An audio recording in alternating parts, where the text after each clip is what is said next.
Desa dan kota adalah dua wilayah yang memiliki karakteristik yang berbeda-beda, baik dari segi geografis, sosial, ekonomi, maupun budaya.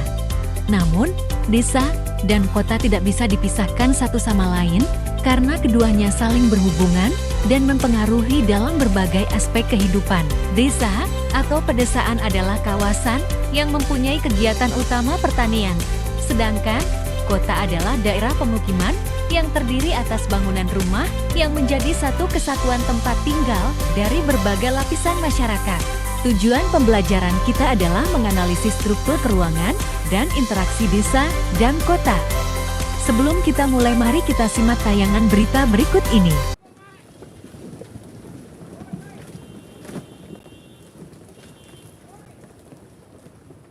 Inilah detik-detik saat sebuah batu besar di Jalan Tawangmangu, Sarangan longsor. Material longsoran batu besar menutupi badan jalan. Akibat longsor ini, Jalan Tawangmangu, Sarangan dan sebaliknya ditutup sementara untuk evakuasi material longsor.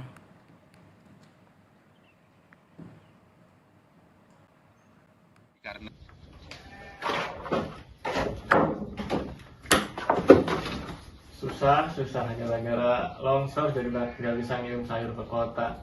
Sama Pak Bel, saya juga nggak bisa ke kota buat beli kebutuhan. Sama ya sama saya. Iya. Susah kenapa toh, Pak? Anggotanya diinjek-injek. Dia mikir jalan yang putus akibat longsor itu. Saya juga susah, Pak.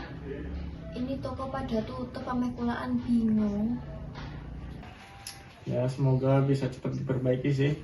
Kasihan petani-petani hasil panennya numpuk. Iya, Pak, masa nih. Dari peristiwa tanah longsor menyebabkan timbulnya beberapa permasalahan, misalnya transportasi di kawasan tersebut terganggu, pasokan kebutuhan terhambat, dan masih banyak permasalahan yang timbul dari tayangan tadi. Oleh karena itu, mari kita belajar tentang interaksi desa dan kota.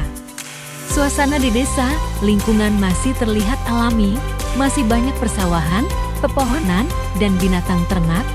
Sedang mata pencaharian sebagian besar masyarakat adalah petani sambil memelihara ternak. Tampak pula, mereka saling mengenal dan bertegur sapa setiap bertemu. Ini menandakan penduduk desa memiliki ikatan kekeluargaan antar warga yang erat.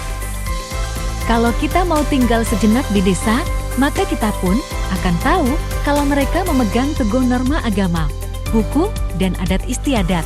Rumah-rumah penduduk desa ini, kalau kita perhatikan ada pola-pola tertentu dalam mendirikan rumah. Inilah yang disebut pola permukiman desa. Setidaknya ada 3 pola permukiman yang kita kenal, yaitu permukiman memanjang, permukiman mengelompok, dan pola permukiman menyebar. Pola ini disebut pola permukiman memanjang. Pola permukiman memanjang sering kita jumpai di sepanjang jalan, aliran sungai, dan sepanjang pantai. Selain pola permukiman memanjang, ada 2 pola permukiman yang lain, mari kita perhatikan.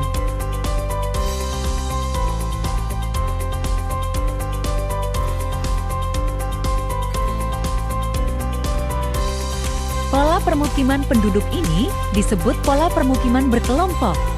Pola pemukiman ini memudahkan komunikasi dan koordinasi antar penduduk.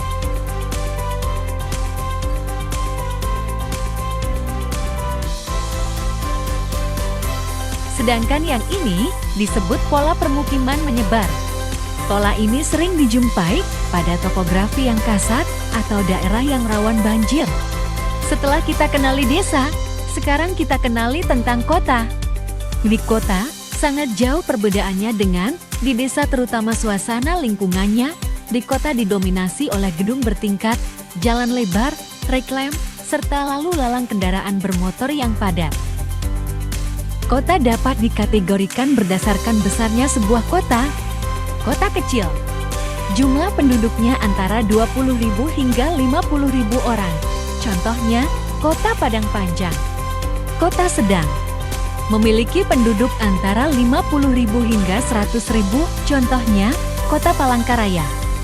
Kota besar, memiliki penduduk antara 100.000 orang hingga 1 juta. Misalnya, Kota Jambi.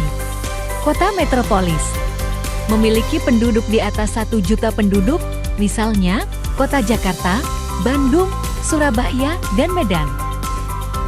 Selain besarnya, kota juga dapat dibedakan berdasarkan fungsinya, yaitu kota produksi. Kota yang memiliki fungsi sebagai pusat produksi atau pemasok, baik yang berupa bahan mentah, barang setengah jadi maupun barang jadi. Contohnya, Kota Gresik. Kota dagang, yaitu kota yang memiliki fungsi sebagai pusat perdagangan. Contohnya, Kota Hong Kong.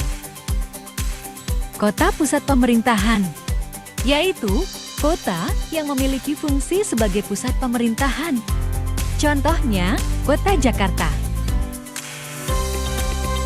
Kota pusat kebudayaan, yaitu kota yang memiliki fungsi sebagai pusat kebudayaan.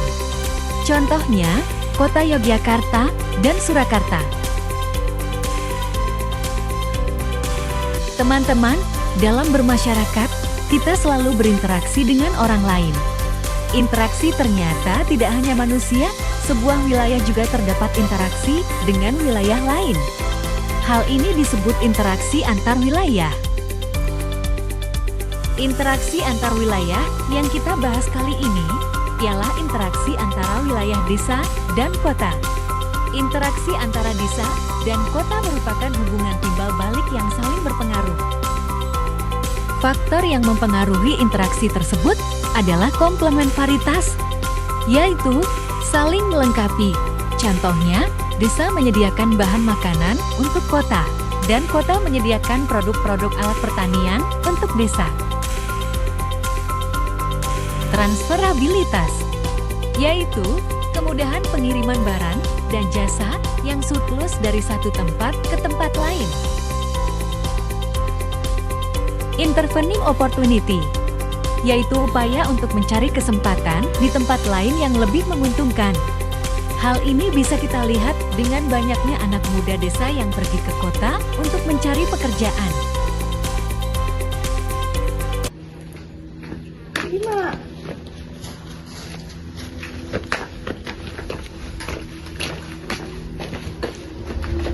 Apa ndak?